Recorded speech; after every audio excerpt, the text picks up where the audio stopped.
Olá, tudo bem? Como vai você? Espero que você esteja bem, sempre bem. Olha lá, meu querido aluno, minha querida aluna, nós estamos encerrando o nosso segundo bimestre, né? Chegando ao último pontinho da nossa apostila de geografia. Olha que beleza, olha que vitória que nós temos aí. Então nós vamos lá. Fechar esse continente asiático, que eu acho que você já deve estar assim, professor, não aguento mais ver essa tal da Ásia. Mas é isso mesmo, a complexidade é grande e nós temos que concentrar nesse estudo aí. Tranquilaço? Vamos lá ver então como é que funciona? A gente vai continuar com essas ideias de tensões e conflitos, como eu chamei a atenção sua. Esse continente asiático, ele acaba apresentando o quê? Uma diversidade desses conflitos, né?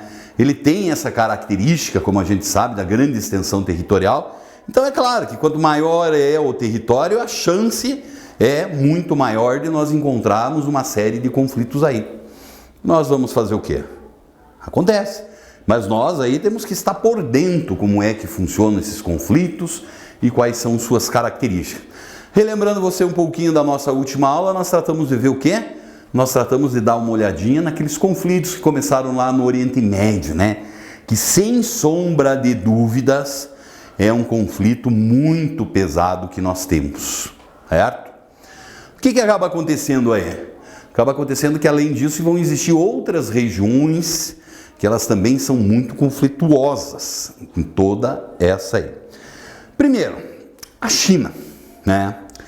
A China, apesar de ela ter um governo central muito forte, uma ditadura, né? Nós acabamos sendo aí que os chineses, eles também acabam apresentando um território muito gigantesco. E por conta desse território muito gigantesco aí, nós vamos ter lá a presença do quê? De uma série de conflitos. Então o que você, batendo o olho nessa nossa imagem aí, você acaba percebendo, né? Claramente, uma parte das pessoas, ou a maior parte das pessoas que se encontra aí, eles são chineses, apesar de terem um disfarçadinho de óculos e chapéu, assim não vai, né? Mas nós percebemos aqui uma figura muito interessante, que ele não é necessariamente um chinês, né? Então nós vemos aí um grupo de pessoas lá em Xinjiang, na China, né? Provavelmente o que nós vamos encontrar aí é a presença de um grupo que ele vai ser representado por uma parcela muito pequena que existe, que são chamados os muçulmanos que estão presentes na China, né? Peço desculpa. A gente tem aquela ideia errada, né? Então esse grande contingente populacional que nós encontramos aí na China, ele vai ser representado pelo quê? Por uma única etnia. Não, isso não acontece de forma nenhuma. Muitas vezes eles acabam apresentando algumas características físicas, que elas são características muito próximas, mas de forma geral existe uma diferença. E nesse caso nós encontramos o quê? Essa diferença aí é uma diferença étnica e religiosa. Muitas vezes esses pequenos grupos, essas minorias dentro de território chinês, eles acabam o quê? Se confrontando com uma série de problemas. Não ter acesso a certos serviços e assim por diante. E isso desencadeia aí conflitos que são conflitos muito significativos lá na China. Tudo bem? Mas só que quando eu falei para você, o tal do chinês, ele acaba apresentando o quê? Ele não é apenas e exclusivamente esse conflito, vão existir outras etnias lá dentro. E talvez um dos maiores problemas que nós encontramos aqui também, não é agora na China, mas nós vamos voltar a falar dos chineses, basicamente está relacionado ao quê? Aos conflitos da Caxemira, né?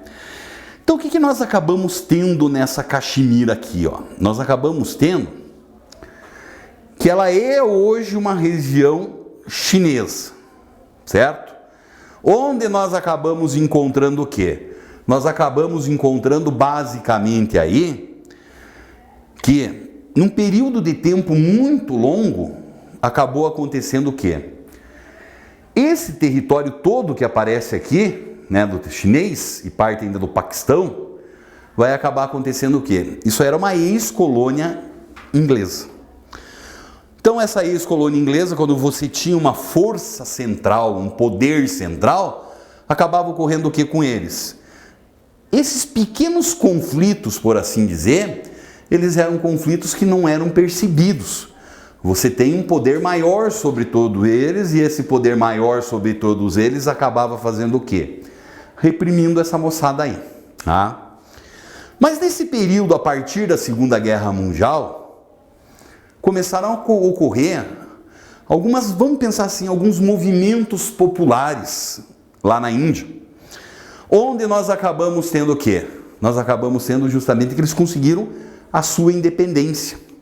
E a figura do chamado Mahatma Gandhi foi uma figura muito forte em todo esse processo. Bom, agora então vocês estão independentes. Só que a partir do momento que eles perceberam que eles estavam independentes, o que acontecia com esse território indiano?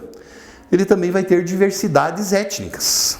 Então nós encontramos que a maior parte da população, ela era uma população formada basicamente por quem? Ela era uma população formada por indianos. Religião hindu. Fechou. Né? Apesar que o hinduísmo não pode ser classificado tanto como uma religião, mas mais como uma filosofia aí, né?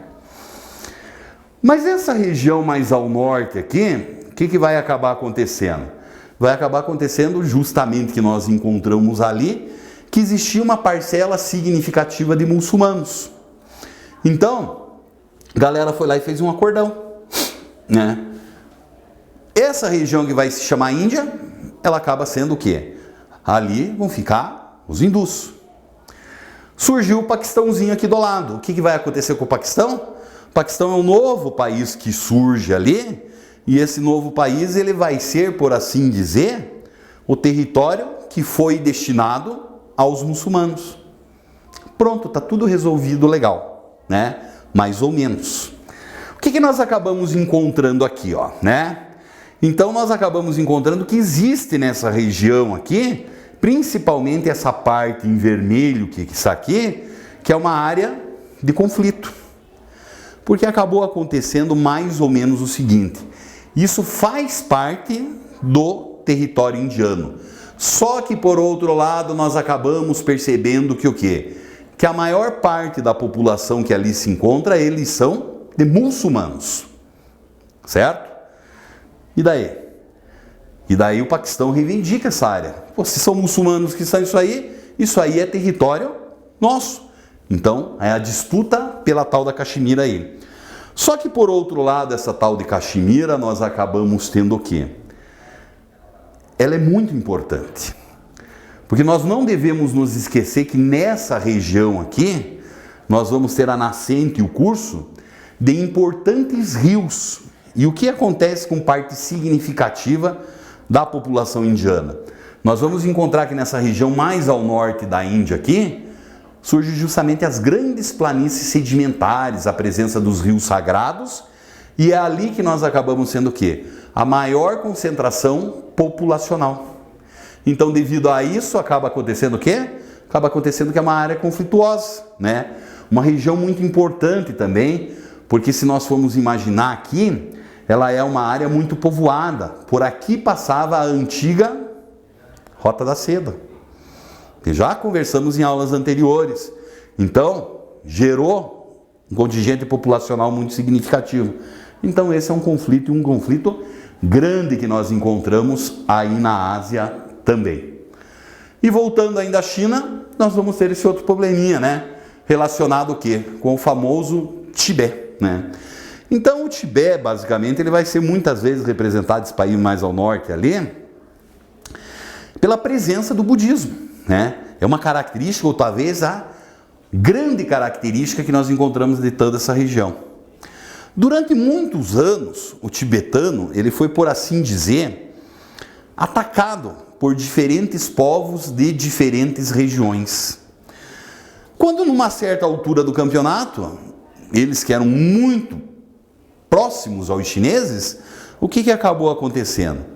Eles foram pedir proteção ao governo chinês. E o governo chinês necessariamente abriu, claro que nós vamos proteger, afinal das contas nós somos amigos. Só que com o passar do tempo nós acabamos encontrando o quê? Nós acabamos encontrando aí justamente que essa proteção ela se transformou em quê? Basicamente os chineses eles se apropriaram desse território que foi o território tibetano. Daí nós acabamos encontrando o quê? Existem conflitos, a presença militar na região é muito forte, a tal ponto de nós encontrarmos o quê? Que o famoso Dalai Lama, que é o grande líder espiritual de todo esse povo, ele é um líder espiritual que hoje não consegue nem viver mais dentro do seu país e está exilado. Então esse é um problema e um problema grave que nós encontramos lá, certo? Então com isso, o que está acontecendo aqui com a gente? Nós estamos encerrando até que enfim a nossa apostila de número 2, encerrando esse segundo bimestre. Espero do fundo do coração que você tenha aproveitado, aprendido muito, né? E que você tenha muita boa sorte. Um grande abraço e até mais.